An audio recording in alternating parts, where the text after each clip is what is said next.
попал под машину и попытался тут же убежать с места аварии. На Сибирском тракте, по предварительной версии, автомобиль Hyundai Solaris сбил нетрезвого пешехода. По рассказам водителя, пьяный мужчина выскочил на дорогу на красный сигнал светофора. Что произошло потом, знает Анна Городнова.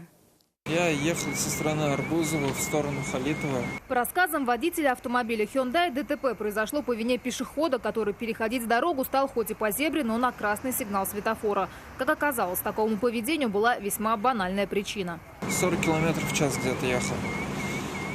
И просто тут человек пьяный на самом деле вышел на дорогу на красный свет и все. Избежать наезда на человека водитель Hyundai не смог. После того, как мужчина попал под колеса иномарки, ему немедленно вызвали бригаду медиков. Однако пострадавший встал на ноги еще до их приезда. Мужчина не получил серьезных травм. Он мог не только ходить, но и бегать. Мы его 2 раза только за ним гонялись, чтобы его поймать. Он убегал. Прибывшим на место автоинспекторам пришлось оформлять ДТП без участия пешехода. Анна Городнова, Айрат Назипов, Константин Бушуев. Вызов 112.